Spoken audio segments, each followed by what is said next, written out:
Asyhadu an la ilaha illallah wahdahu la syarikalah wa asyhadu anna Muhammadan abduhu wa rasuluh, amma ba'du. Ikhwatal Islam, ma'azakumullah, para pemirsa dan pendengar Roja dimanapun Anda berada. Beberapa saat lagi kami akan hadirkan ke ruang dengar Anda dan ke layar kaca Anda kajian yang kami pancarluaskan dari Masjid Al-Barkah, Jalan Pahlawan, Kampung Tengah Cilengsi atau Komplek Radio Roja, yang mudah-mudahan kita bisa mengambil faedahnya. Dan kami mengucapkan selamat menyimak, semoga bermanfaat. Roja TV, saluran tilawahan Al-Quran dan kajian Islam. Man yahdihillahu fala mudilla lahu wa man yudlil fala hadiya lahu. Wa asyhadu an la ilaha illallah wahdahu la syarika lahu wa asyhadu anna Muhammadan abduhu wa rasuluh, amma ba'd.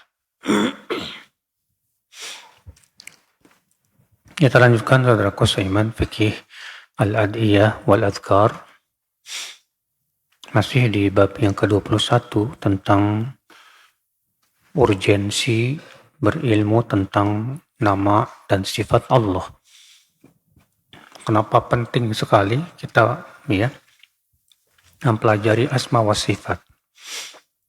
Sudah kita bacakan 3 poin, sekarang kita masuk ke poin yang keempat, rabi'an.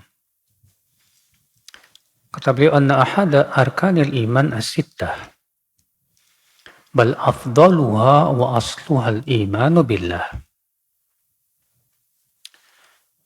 Bahwa salah satu rukun iman yang 6, bahkan yang paling utama dan pokoknya, apa itu?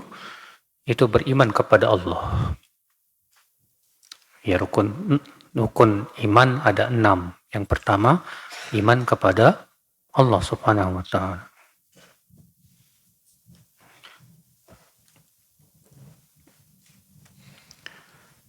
Walaisal imanu mujarrada qaulil abdi. Dan iman itu, kata beliau, bukan sebatas ucapan saya beriman. Ya, amantu billah, sebatas berbicara mengatakan saya beriman kepada Allah. Min ghairi ma'rifatihi bi rabbih, tapi dia tidak mengenal siapa Allah. Atau hanya taunya Allah pencipta langit dan bumi, udah selesai sampai situ. Tidak bisa, Pak. Kita harus betul-betul mengenal Allah itu sebenar-benar pengenalan. Ya. Ana berharap tolong HP-nya bukan digunakan buat foto-foto sana sini. Ana bukan selebritis ini. Bukan artis, Mas. Ya, HP-nya buat nyatet aja lah. Nggak usah moto-moto ana, udah buat apa? Nggak bakal ada yang mau juga. Bercanda. Ikhwata Islam saudaraku seiman. Kita lanjutkan ya. Bal haqiqatul iman an ya'rifa rabbahu alladhi yu'minu bih. Hakikat iman itu apa? Kata beliau, yaitu mengenal siapa Allah Subhanahu wa ta'ala, Rabbnya, yang ia imani itu. Wa yabdhulu juhdahu fi ma'rifati asma'ihi wa sifatihi, lalu ia mengeluarkan seluruh kemampuan dia, seluruh kekuatan dia untuk mengenal nama dan sifat Allah Subhanahu wa ta'ala. Supaya apa, Pak? Kita mengenal Allah sedalam-dalamnya, Pak. Hatta yablugha darajatal yakin. Supaya sampai kepada derajat yakin, Pak. Karena kan yakin itu bertingkat-tingkat ya, Pak ya. Ada ainul yakin, ada hakul yakin. Semakin tinggi keyakinan itu, Pak, biasanya akan semakin apa, Pak? Ya, semakin istiqomahnya kuat, Pak. Dan semakin lemah keyakinan itu, Pak, semakin mudah juga kena syubhat biasanya. Makanya ketika kita semakin kenal Allah, disitulah akan muncul rasa cinta kepada Allah, rasa takut kepada Allah, berharap kepada Allah. Ya. Wa bihasbi ma'rifati bi rabbih yakunu imanuhu.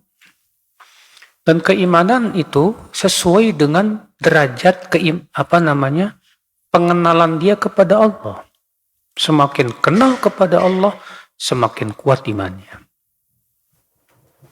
Fakullama izdada ma'rifatun bi asma'ihi wa sifatihi, izdada ma'rifatan bi rabbih.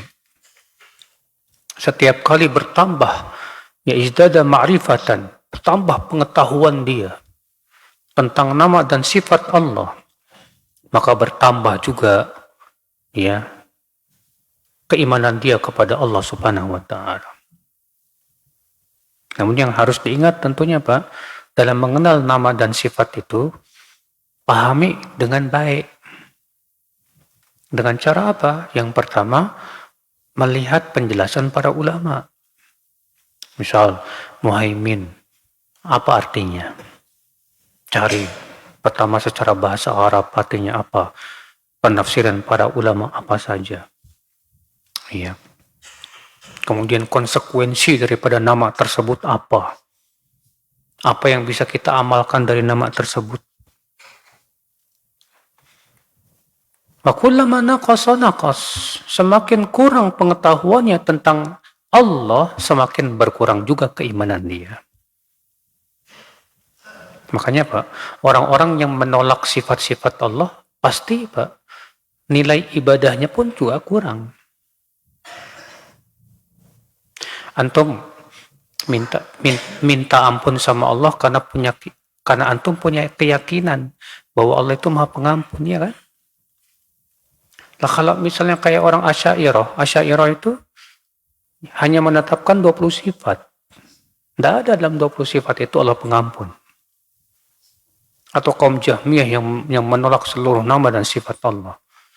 Bagaimana kita akan minta ampun kepada Allah sementara kita tidak yakin Allah Maha Pengampun? Bagaimana kita akan mencari ridho Allah sementara kita tidak yakin Allah punya sifat ridho? Bagaimana kita akan takut dari murka Allah sementara kita tidak yakin Allah punya sifat murka? Makanya tidak aneh. Orang yang menolak sifat-sifat Allah itu Pak, akan jatuh kepada berbagai macam penyimpangan. Akibat keimanan dia kepada Allahnya menyimpang juga. Ya. Walihada qala, oleh karena itu Allah berfirman, innama yakhsyallaha min ibadihil ulama. Sesungguhnya yang khasyah, yang takut kepada Allah hanya siapa Pak? Para ulama. Bedakan ya Pak, antara khasyah dengan khauf. Khauf itu takut. Khasyah juga takut. Apa bedanya khauf dengan khasyah? Kalau khasyah itu takut yang berdasar kepada keilmuan.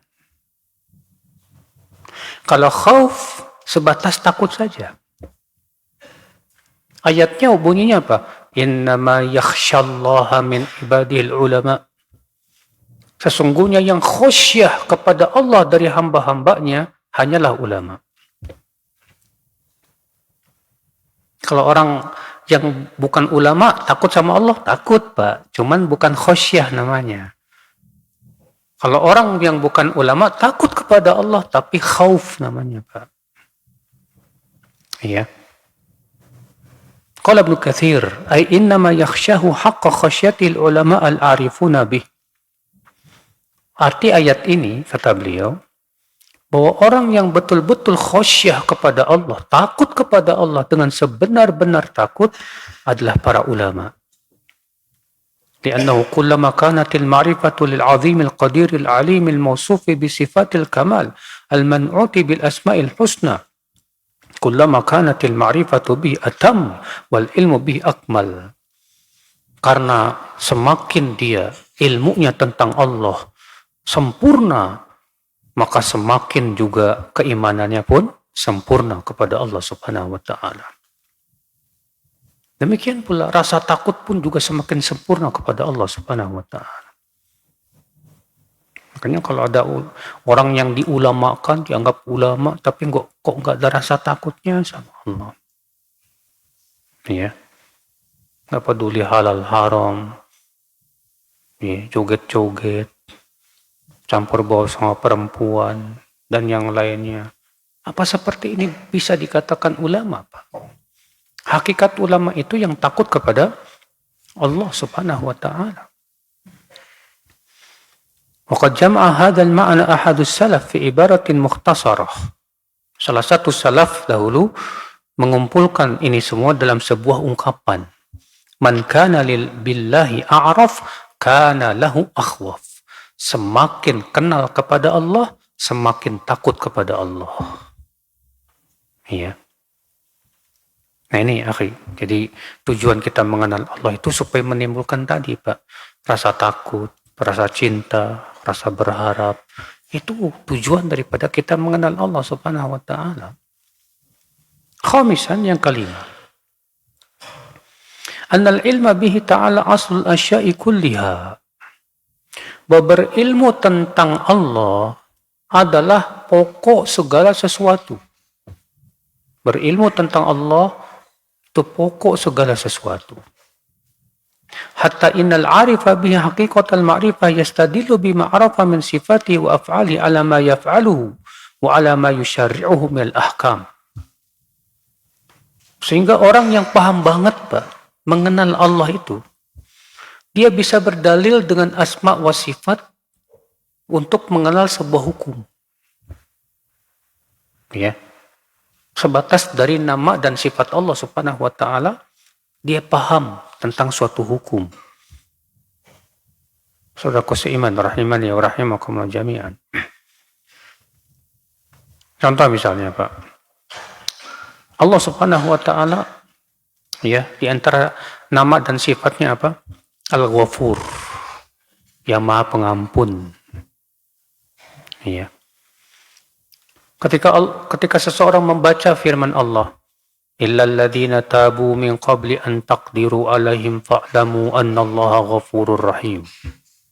Kecuali orang-orang yang bertaubat sebelum engkau menangkap mereka, maka ketahuilah Allah Maha Pengampun lagi Maha Penyayang.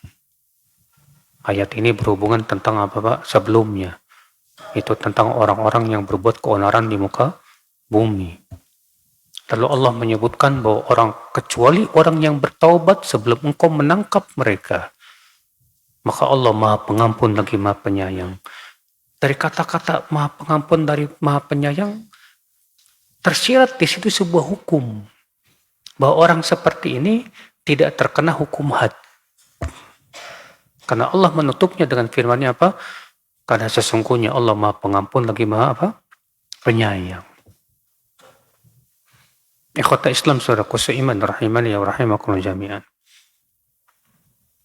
Li'annahu subhanahu la yaf'alu illa ma huwa muqtada asma'ihi wa sifatihi. Karena Allah tidak akan pernah berbuat kecuali sesuai dengan nama dan sifat Allah. Perbuatan Allah itu tidak lepas dari sifat-sifat Allah subhanahu wa ta'ala. Enggak mungkin keluar dari itu. Fa'af'aluhu da'iratun bainal adli wal fadl wal hikmah. Berarti perbuatan Allah itu enggak lepas dari apa Pak? Keadilan, ya, hikmah, atau karunia. Allah memberikan kepada kita nikmat yang banyak, karunia. Allah memberikan kepada kita hidayah, taufik, karunia. Allah Subhanahu wa Ta'ala mengadab suatu kaum, keadilan. Allah menciptakan segala sesuatu tak lepas dari hikmah. Hikmah-hikmah yang sangat agung. Walidzalika la yusyarri ma yusyarri'uhu min ahkam illa ala hasbi maqtadahu hamduhu wa hikmatuhu wa fadluhu wa adluhu. Oleh karena itulah Allah tidak mungkin membuat syariat-syariat hukum kecuali sesuai dengan sifat Allah yang terpuji. Hikmahnya, karunia-Nya dan keadilannya. Makanya kalau kita perhatikan Pak, syariat Allah itu tidak lepas dari itu. Hikmah yang agung. Menunjukkan akan bahwa Allah terpuji Pak. Contoh misalnya sholat. Ya. Sholat itu menunjukkan akan syariat Allah yang sangat indah. Karena dengan syarat manusia itu ya terbimbing hidupnya, Pak. Dengan sholat seorang hamba itu akhwat Islam saudaraku seiman tentram dan bahagia hatinya, Pak. Karena Allah mensyariatkan sholat bukan untuk membuat si hamba apa? Ya, susah, tidak. Tapi ternyata di sana ada hikmah yang sangat agung sekali. Allah berfirman, Inna sholata tanha anil fahsya'i wal munkar. Sesungguhnya sholat itu mencegah dari perbuatan keji dan munkar, akhwal Islam. Fa akhbaruhu kulluhas haqqun wa sidqun. Apa yang Allah kabarkan semua benar, nggak ada yang dusta. Wa awamiruhu wa nawahih kulluha adlun wa hikmah. Perintah-perintah Allah, larangan-larangan Allah semuanya adil dan penuh hikmah. Ya. Tapi ini bagi orang yang berpikir ya Pak ya. Kalau orang yang mikirnya cuma kemaluan sama perut, nggak bisa mikir tuh Pak. Orang kalau cuma mikirin perut sama kemaluan tuh, anggapnya perintah dan larangan Allah itu cuma beban aja udah. Kadang kita mendengar ada orang berkata begini, ini agama kita ini kok susah banget sih. Ini haram, itu haram. Musik haram, riba haram, ini haram. Berat banget ya. Kenapa dia berkata seperti itu Pak? Karena tidak berpikir dengan cerdas. Pikiran dia hanya sebatas nggak lepas dari syahwat sudah. Kenapa dia mengatakan kenapa sih riba harus haram? Kalau dia berpikir dengan cerdas, dia akan dapatkan bahwa riba itu banyak sekali mudaratnya. Ya, mengambil harta manusia dengan tanpa hak, merusak perekonomian dan yang lainnya. Kenapa sih pacaran itu haram? Kalau dia berpikir dengan secara cerdas, pacaran tuh banyak mudaratnya. Ya. Di antara mudaratnya menjerumuskan kepada zina. Di antara mudaratnya menyibukkan hati dari mengingat Allah Subhanahu wa taala. Di antara mudaratnya akhwal Islam tertutup pikiran kita ya oleh cinta yang terlarang. Di antara mudaratnya akhwal Islam saudaraku seiman menghalalkan segala cara demi untuk mendapatkan yang dia cintainya. Tak peduli sudah. Banyak sekali mudaratnya di akhwal Islam. Nah, kalau berpikir seperti itu Pak. Tapi kalau nggak mikirnya cuma syahwat doang, pasti akan menganggap agama ini berat, pasti. Makanya Allah menyebutnya bagaikan keledai yang membawa kitab-kitab besar itu. Mathalul ladzina humilut Taurah thumma lam yahmiluha kamathalil himari yahmilu asfara. Bagaikan keledai yang membawa kitab-kitab besar. Yang namanya keledai nggak tahu yang di punggungnya ini kitab berharga atau bukan. Bagi keledai ini berat. Ini beban buat saya ini. Maka kalau kita menganggap perintah Allah, larangan Allah cuma memberatkan kita aja, ya udah, kita kayak keledai Mas. Enggak ada bedanya. Saudaraku seiman rahimani wa rahimakumullah jami'an. Kata beliau walihada fa innal 'abda idza tadabbara kitab Allah wa ma ta'arrafa bi subhanahu ila ibadihi ala alsinati rusulihi min asma'ihi wa sifatihi wa af'alihi. Oleh karena itu seorang hamba apabila mentadaburi Al-Quran dan bagaimana Allah memperkenalkan dirinya kepada hamba-hambanya dalam Al-Quran. Dalam Al-Quran ya banyak sekali ayat-ayat yang Allah memperkenalkan dirinya siapa. Ayat kursi misalnya. Allahu la ilaha illa wal hayyul qayyum la ta'khudhu sinatu wala naum. Itu Allah sedang memperkenalkan dirinya siapa dia. Surat Al-Ikhlas misalnya. Qul huwallahu ahad, Allahus samad, lam yalid wa lam yulad walam yakul lahu kufuwan ahad. Itu Allah sedang memperkenalkan dirinya kepada hamba-hambanya. Iya. Ikhwata Islam. Wa man nazzaha nafsahu anhu mimma la yanbaghi lahu wa la yaliqu bi subhanahu. Dan dia pun juga melihat bagaimana Allah mensucikan dirinya dari sifat-sifat yang tidak layak buat Allah Subhanahu wa taala. Contohnya Allah berfirman apa? Lam yalid wa lam yulad. Allah tidak melahirkan dan tidak dilahirkan. Menunjukkan kepada sifat apa, Pak? Menunjukkan kepada sifat ahadiyahnya Allah.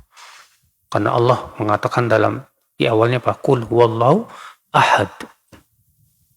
Maka konsekuensinya tidak melahirkan dan tidak dilahirkan. Ya. Contoh lagi Allah berfirman, la ta'khudhuhu sinatun wala naum. Allah tidak ditimpa sinah. Apa itu sinah? Sinah itu ngantuk ringan, Pak. Wala naum. Tidak pula ditimpa tidur. Menunjukkan kepada apa?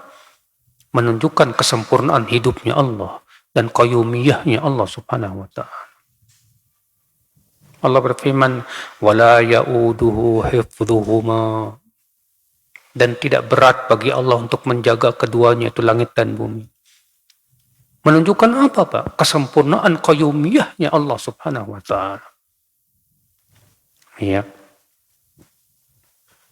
Wa tadabbar ayyamahu af'alahu fi awliyaihi wa a'daihi allati qassaha ala ibadihi. Lalu ia mentadaburi juga tentang hari-hari Allah dan perbuatan Allah terhadap para wali-wali Allah dan musuh-musuh Allah. Bagaimana Allah membela para nabi dan rasulnya. Allah kisahkan tentang Nabi Nuh yang 950 tahun berdakwah, yang akhirnya Allah pun bela Nabi Nuh dan menghancurkan kaumnya dengan apa, Pak? Dengan banjir yang luar biasa. Bagaimana Allah menyelamatkan para nabi alaihi salatu wasallam dan membela. Allah berfirman, inna lanansuru rusulana walladzina amanu. Sungguh kata Allah, kami pasti akan membela para rasul kami dan orang-orang yang beriman. Dan kita lihat bagaimana pembelaan Allah kepada para rasul. Bagaimana pembelaan Allah kepada para sahabatnya. Demikian pula orang-orang yang membela agamanya, Pak, dari zaman ke zaman. Dan bagaimana Allah menghinakan para musuh-musuh dakwah, Pak. Ya. Waktu Ustaz Yazid tahun 98 tuh, Pak. Itu rumah beliau dihancurkan 1000 preman, Pak. Hancur tuh. Provokatornya ada 11. Satu persatu provokatornya mati, Pak. Ada yang matinya ketiban, ada yang matinya pas naik ke pohon jatuh, langsung dadanya ketancap apa itu? Pagar. Macam-macam, mengenaskan matinya, Pak. Mudah bagi Allah. Iya. Mungkin antum nggak tahu kisah tahun 98 itu. Taunya chaos saja di Indonesia. Saudara Qasiman rahimani wa rahimakumullah jami'an. Allah pasti bela, Allah pasti bela. Kita lanjutkan saudara Qasiman. Kata beliau, liyastadillu biha ala annahu ilahuhumul haqqul mubin. Maka dengan cara itu dia akan tahu bahwa Allah adalah ilahnya yang benar-benar yang berhak untuk diibadahi. Alladzi la tanbaghil ibadatu illallah, di mana ibadah hanya untuk Allah Subhanahu wa taala. Ini akal Islam.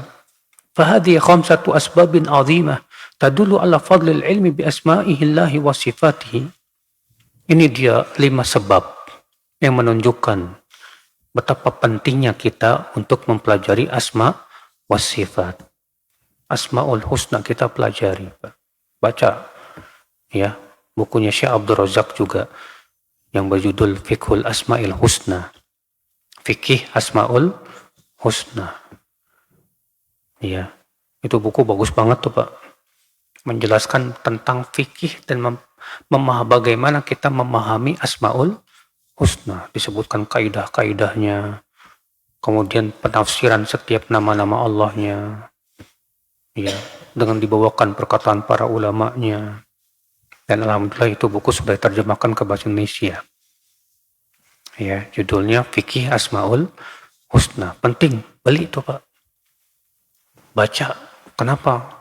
Untuk semakin meningkatkan pengetahuan kita kepada Allah Subhanahu wa taala secara khusus iman. Rahimani wa rahimakumullah jami'an. Kita masuk ke bab yang ke-22.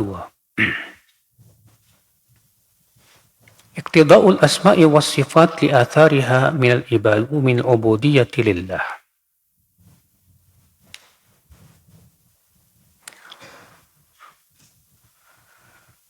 Nama dan sifat menunjukkan kepada pengaruh-pengaruhnya dari ubudiyah. Maksud daripada bab ini, Pak, bahwa setiap nama Allah itu, Pak, itu menimbulkan ibadah. Menimbulkan apa? Ibadah. Contoh misalnya, ketika kita mengetahui Allah itu, nama Allah apa? Ar-Rahim, yang maha menyayangi. Ketika kita mengenal Allah maha penyayang, disitulah muncul ibadah apa ya? Ibadah roja, berharap. Berharap akan kasih sayang Allah. Dan ini ibadah yang agung, Masya Allah. Ketika kita mengetahui nama Allah At-Tawwab, yang maha pemberi taubat, itu menimbulkan ibadah apa Pak? Bertaubat kepada Allah Subhanahu wa taala. Ya. Ketika kita mengetahui nama Allah Al-Aziz, yang maha mulia lagi perkasa, itu menimbulkan ibadah apa Pak? Itu mencari kemuliaan hanya dari Allah Subhanahu wa taala, bukan dari yang lainnya. Kata beliau, la yazalul hadithu madiyan bina fi bayani ahamiyati dzikrillah. Pembicaraan kita masih berbicara seputar pentingnya mengenal Allah melalui nama dan sifat-sifatnya. Kata beliau, min hadhil fawaid aidan, di antara faidah kita mengenal nama dan sifat Allah, anna ma'rifat asma'illahil husna wa sifatil ula muqtadiyatun li athariha min ubudiyyah. Wa mengenal nama dan sifat Allah berkonsekuensi kepada apa? Pengaruh dari nama-nama Allah tersebut. Dari ibadah. Contoh al-khudu' wal-dhul wal-khusyu' wal-inabah, wal-khasyah, wal-rahbah, wal-mahabbah, wal-tawakkul, wal-ridhari. Yaitu khudu, ketundukan. Wal-dhul, penghinaan diri kita di hadapan Allah. Khusyu, inabah, kembali kepada Allah. Takut kepada Allah. Cinta kepada Allah. Tawakal kepada Allah. Itu semua pengaruh dari mengenal nama dan sifat Allah. Ketika antum naik pesawat, kemudian terjadi turbulen. Banyak orang Pak, ketika turbulen itu langsung zikir Pak. Ada yang bilang Allahu Akbar, Allahu Akbar, Allah Maha Besar. Ada yang bilang astagfirullah, astagfirullah. Kenapa kok ketika turbulen orang zikir? Langsung ingat sama Allah. Ya. Dan subhanallah yang disebut adalah nama dan sifatnya. Allah yang paling besar, Allahu Akbar, astagfirullah, aku mohon ampun kepada Allah. Ucapan itu muncul karena pengenalan terhadap Allah Subhanahu wa taala. Ya tidak, Pak? Iya. Iya. Ketika antum sedih misalnya. Kemudian ketika antum sedih, karena misalnya entah itu ditinggal anaknya yang meninggal misalnya. Lalu antum berpikir, ya Allah, mudah-mudahan ini jadi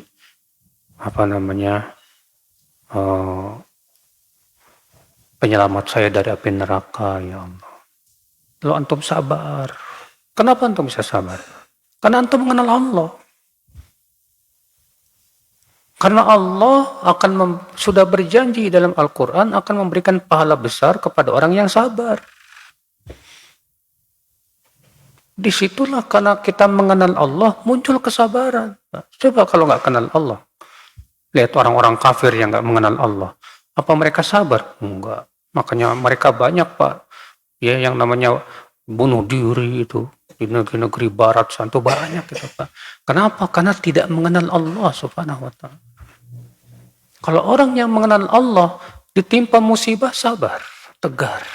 Kenapa? Dia mengenal Allah Subhanahu wa Ta'ala. Lihat Nabi Musa ketika dikejar oleh Fir'aun, dihadapkan pada sebuah lautan yang luas, sementara Fir'aun di belakang.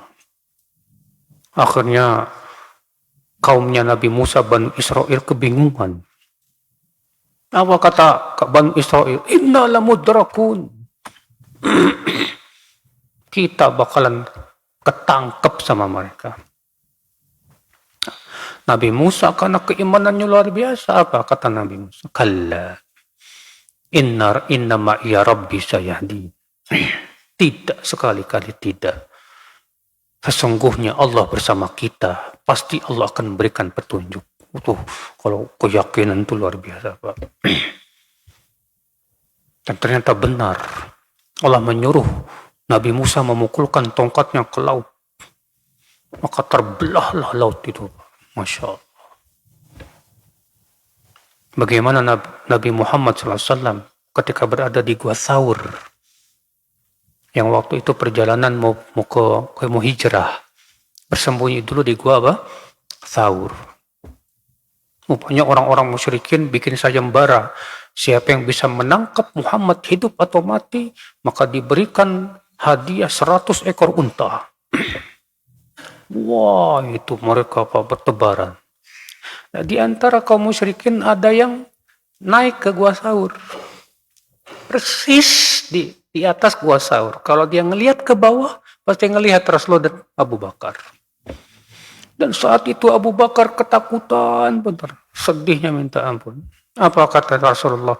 La tahzan, innallaha ma'ana. Jangan sedih. Allah bersama kita. Itu subhanallah. Keyakinan tuh, Pak, kepada Allah itu luar biasa, Pak. Kalau keyakinan kepada Allah itu menghunjam di dada itu luar biasa, Pak. Ya. Demikian pula kita seharusnya.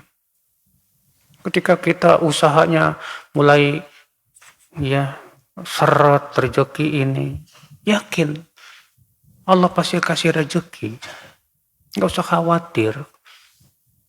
Kalau Allah mampu memberikan rezeki kepada semut-semut yang sangat banyak, ikan yang di lautan, masa sih Allah nggak bisa ngasih rezeki saya? Tenang hidupnya. Di situ keyakinan, Pak. Keyakinan itu bisa menimbulkan apa, Pak? Ketentraman dalam hidup, Pak. Iya. Ikhwatul Islam, saudaraku seiman. Wa ghairi dzalika min anwa'il ibadati dhahirah wal batinah, dan ibadah-ibadah lain, baik ibadah yang tampak maupun yang tersembunyi. Itu semuanya muncul dari mengenal Allah Subhanahu wa Ta'ala. Bal inna likulli sifatin min sifati Rabb ubudiyatan khasatan. Bahkan setiap sifat Allah itu, Pak, akan menimbulkan ubudiyah yang khusus. Ya. Yang ditunjukkan oleh nama dan sifat tersebut, saudaraku seiman. Wa bayanu dzalik, penjelasannya begini kata beliau. Annal abda idza alima bi tafarrudi Rabbi ta'ala bidh-dhurri wan naf'i wal ata' wal man'a wal khalqi wal rizqi wal ihya' wal imatah fa inna dzalika yuthmiru lahu ubudiyyata tawakkul 'ala Allah batinan wa lawazim at-tawakkul wa thamarati dhahiran. Contoh kata beliau, kalau seorang hamba mengenal bahwa Allah yang bisa memberikan mudarat, Allah yang bisa memberi manfaat, Allah yang menciptakan, memberikan rezeki, menghidupkan dan mematikan. Maka keyakinan ini akan menimbulkan Pak? Tawakal. Tawakal kepada Allah Subhanahu wa taala. Iya. Kenapa? Karena Allah Subhanahu wa taala yang mengatur semuanya. Kenapa? Harus takut. Makanya saya merasa heran dengan orang yang naik pesawat ketakutan, Mbak. Pasti tanya, kenapa takut? Takut jatuh. Terus antum naik mobil nggak takut? Ya. Padahal kecelakaan mobil jauh lebih banyak dibandingkan kecelakaan pesawat, ya kan? Tapi kenapa ketakutan banget? Yaitu Pak, karena kurang tawakal. Kalau dia yakin betul bahwa sudah ditakdirkan oleh Allah Subhanahu wa taala semuanya, Allah yang mampu untuk menolong kita, tenang. Yang lebih lucu lagi, ada ikhwan cerita ke saya, Ustadz, dulu itu saya belum ngaji ya. Kalau naik pesawat itu pas melihat ada seorang soleh itu saya tenang, katanya. Kalau ada ulama katanya atau ustadz di pesawat itu saya tenang, Ustadz. Subhanallah, ini syirik ya akhi. Masa antum ya kalau sama Allah nggak tenang, tapi sama ustadz tenang, gimana? Antum tawakalnya kepada makhluk berarti itu. Ya. Ini menunjukkan akan kelemahan akidah, Pak. Saudaraku seiman, rahimani wa rahimakumullah jami'an. Sekarang ini orang lagi banyak ditakut-takuti dengan apa, Pak? Megatrust ya. Yang katanya memanjang itu, Pak. Dari Sumatera terus sampai ke Jawa terus ini. Karena memang Indonesia ini di dalam cincin ini. Ya ketakutan orang, Pak. Kita katakan ya akhi, ya, tidak akan terjadi gempa kecuali dengan izin Allah. Yang namanya musibah bencana itu kapanpun akan bisa terjadi. Kewajiban kita tawakal kepada Allah. Yakin. Orang yang tawakal kepada Allah, Allah akan cukupi dia. Wa may yatawakkal 'ala Allah fa huwa hasbuh. Siapa yang bertawakal kepada Allah, Allah cukupi dia. Mudah kok bagi Allah untuk menyelamatkan kita. Buktinya aja antum lihat ketika tsunami di Aceh yang sangat luar biasa dahsyat itu. Ternyata ada masjid yang masih bertengger. Semuanya hancur, rata, habis. Masjid enggak. Bukankah itu menunjukkan kuasa Allah? Kalau Allah mampu menyelamatkan itu masjid, masa Allah tidak mampu menyelamatkan hamba-hambanya yang bertawakal? Ya. Orang yang bertawakal kepada Allah dengan sebenar-benar tawakal, Allah pasti akan memberikan kepada dia apa? Ya, perlindungannya, rezekinya, dan yang lainnya. Dari mana tawakal muncul? Tadi, Pak. Karena kita yakin Allah Maha Kuasa. Allah yang menghidupkan dan mematikan. Allah yang memberikan manfaat dan menolak mudarat. Allah yang memberikan rezeki. Di situ kekuatan tawakal muncul, saudaraku seiman. Rahimani wa rahimakumullah jami'an. Qala Allah Ta'ala, Allah berfirman, wa tawakkal 'alal hayyil ladzi la yamut. Bertawakallah kamu kepada Allah yang maha hidup, yang tak pernah mati. Karena Allah hidupnya sempurna, tak pernah mati. Kesempurnaan hidup Allah berkonsekuensi kepada sifat-sifatnya yang luar biasa. Maka disitulah muncul ibadah tawakal kepada Allah Subhanahu wa ta'ala. Allah juga berfirman, wa tawakkal 'al azizir rahim. Dan tawakallah kamu kepada Allah yang Al-Aziz, yang maha perkasa, Ar-Rahim, yang maha penyayang. Ketika kita yakin Allah itu maha perkasa, maha kuat, maha penyayang, tidak mungkin Allah menyia-nyiakan hamba-hambanya yang bertawakal kepada Allah Subhanahu wa ta'ala. Allah juga berfirman, wa tawakkal 'ala Allah wa kafa billahi wakila. Bertawakallah kamu kepada Allah, Cukuplah Allah sebagai wakilmu, sebagai pelindungmu.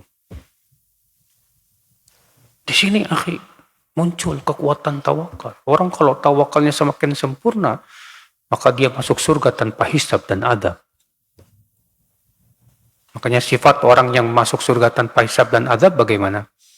Humul ladzina la yastarqun wa la yaktawun wa la yatatayyarun wa ala rabbihim yatawakkalun. Mereka adalah orang yang tidak minta diruqyah. Kenapa enggak minta diruqyah? Saking kuatnya tawakal kepada Allah. Wa la yaktawun, tidak berobat dengan cara kai, besi yang dipanaskan.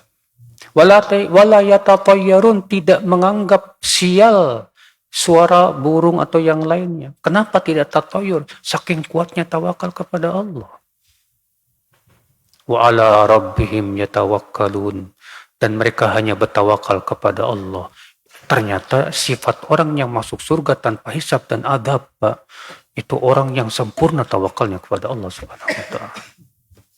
Saking kuat tawakalnya, dia nggak mau minta diruqyah. Ya, saking kuat dia. Dia tidak menganggap sial. Terkadang kan ada orang karena kurang tawakal, Pak, pas mau berangkat safar, tahu-tahu nabrak kucing. Gara-gara nabrak kucing balik lagi dia. Kenapa? Takut bahaya katanya. Nah, ini tatayur. Ya. Kata Rasulullah, man raddathu tiyarah, siapa yang kembali gara-gara menganggap sial, faqad asyrak, dia sudah berbuat syirik. Jadi gimana dong kalau kita seperti itu? Tawakal kepada Allah. Yakin bahwa semua, ya, baik mudarat ataupun mara bahaya, semua dari Allah, bukan karena itu semua, saudaraku seiman. Wa idza alima al-'abdu bi anna Allah sami'un basirun 'alim, la yakhfa 'alaihi mithqalu dzarratin fis samawati wal ard, wa annahu ya'lamu sirra wa akhfa, wa ya'lamu kha'inatal a'yun, wa ma tukhfi as-sudur, wa annahu tabaraka wa ta'ala ahata bi kulli syai'in ilma, wa ahsa kulli syai'in 'adada. Faman 'arrafa nafsahu bi ittila'illahi 'alaihi wa ru'yatihi lahu wa ihatatihi bihi, fa inna dzalika yuthmir lahu hifdzal lisan, ya, wal jawarih wa khataratil qalb an kulli ma la yurdillah.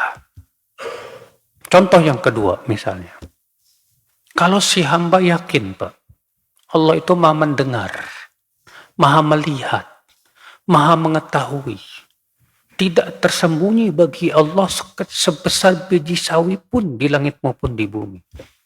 Allah tahu yang dirahasiakan, yang disembunyikan. Allah tahu.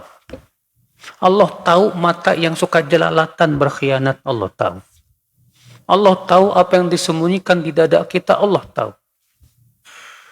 Nah, keyakinan ini menghasilkan apa, Pak? Menghasilkan pertama menjaga lisan. Karena Allah maha mendengar apa yang kita ucapkan. Menjaga mata. Tidak jelalatan, karena Allah tahu. Ya'lamu kha'inatal a'yun. Allah tahu mata yang berkhianat. Ya. Saudaraku seiman, rahimani wa rahimakumullah jami'an. Menghasilkan apa, Pak? Muraqabatullah. Selalu merasa diawasi oleh Allah Subhanahu wa taala. Walaupun ketika sendirian nggak berani dia. Nggak ada CCTV pun nggak berani dia. Karena kan banyak di antara kita tuh, Pak, kalau ada CCTV itu kerakutan gitu, Pak. Awas ada CCTV ya. Di setiap pojok-pojok ruangan ada CCTV itu.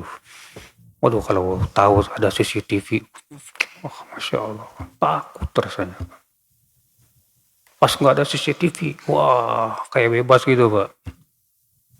Seakan-akan Allah tidak mengawasinya. Akhirnya apa yang terjadi? Kita jadikan Allah yang paling hina, yang mengawasi kita. Makanya kata salafus soleh, la taj'alillah ahwan man yanzuru ilaik. Jangan kamu jadikan Allah yang paling hina, yang melihat kamu. Ya.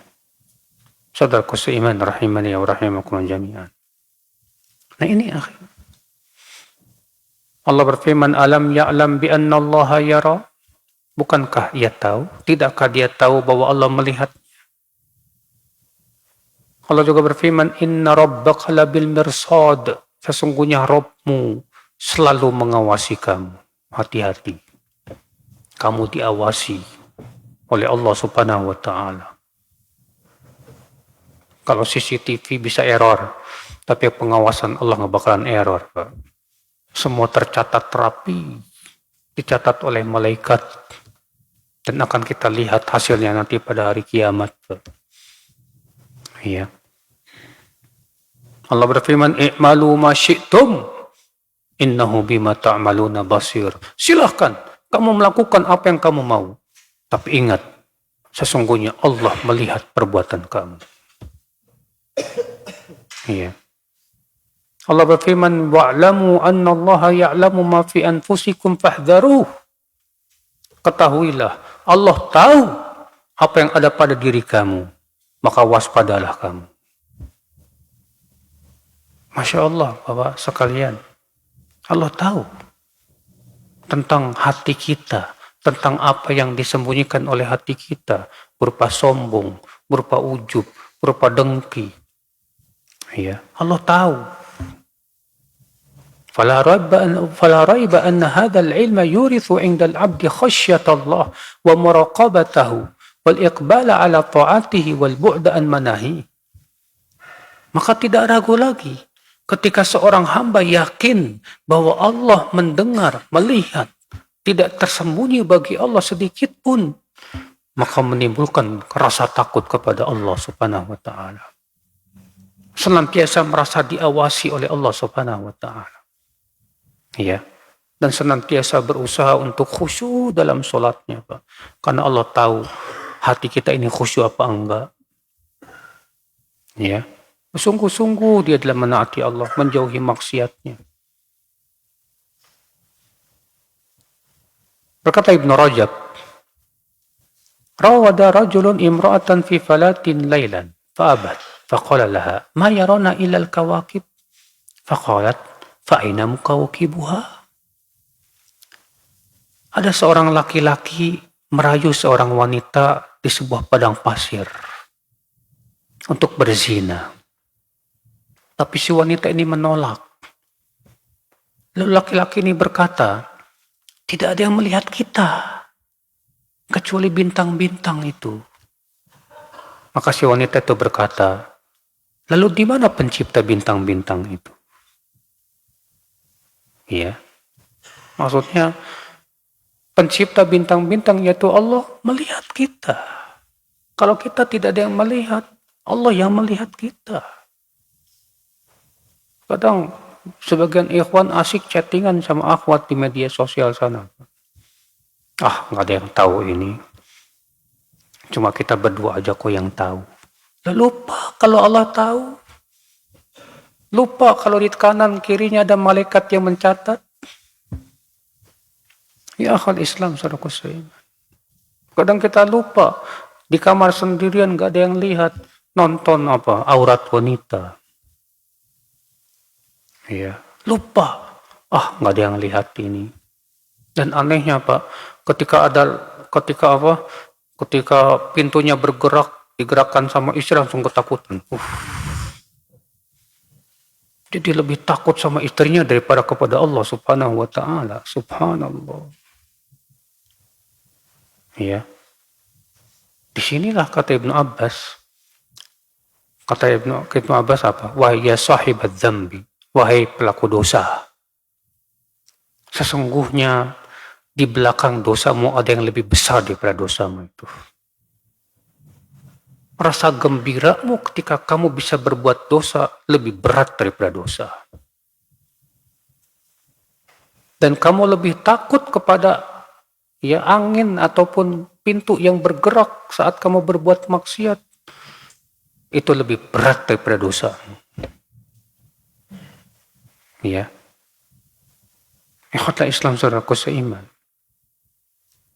Wa idza 'alima al-'abdu bi anna Allah ghaniyyun karim, barrun rahim, wasi'ul ihsan, وأنه مغناه عن عباده فهو محسن إليهم رحيم بهم يريب بهم الخير ويكشف عنهم الضر لا لجلب منفعة إليه من العبد ولا لدفع مضرة بل رحمة منه وإحسانا فهو لم يخلق خلقه ليتكثر بهم من قلة ولا ليعتز بهم من ذلة ولا ليرزقوه ولا لينفعوه ولا ليدفعوه.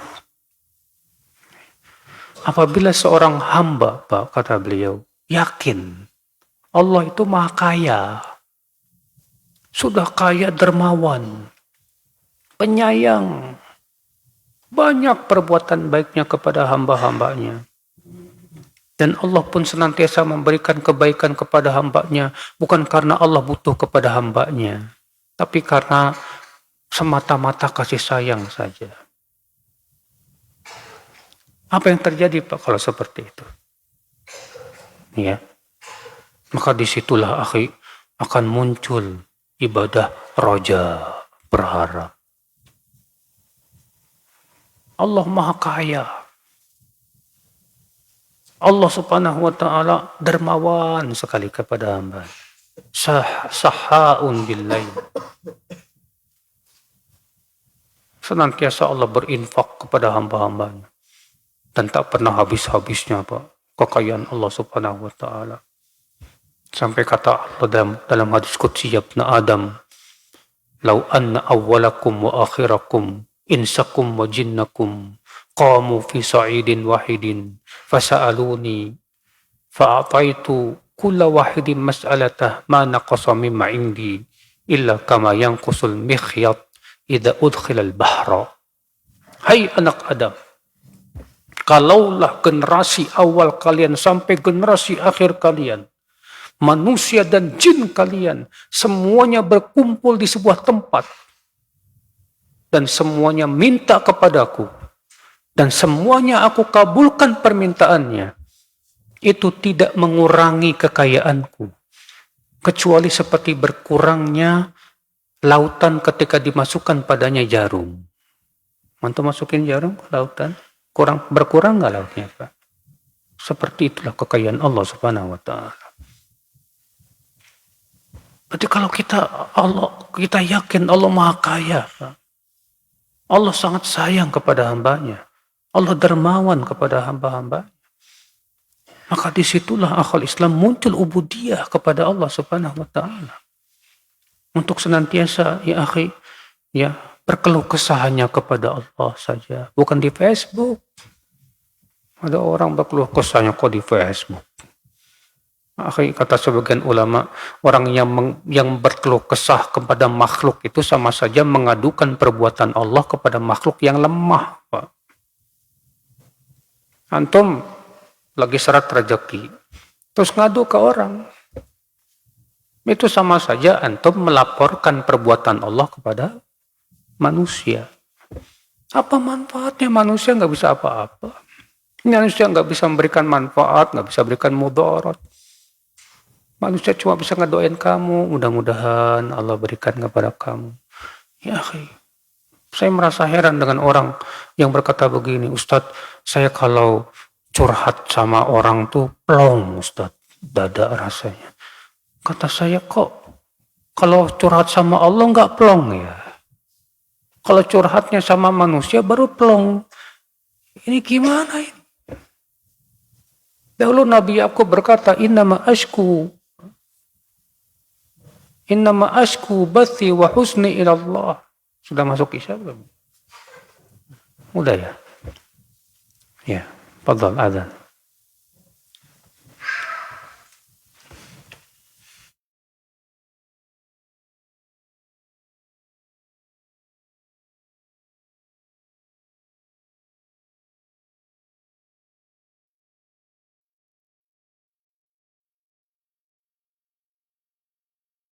Ikhwatal Islam, untuk selanjutnya kita simak dikumandangkannya adzan untuk sholat Isya bagi daerah Jakarta dan sekitarnya. Allahu Akbar.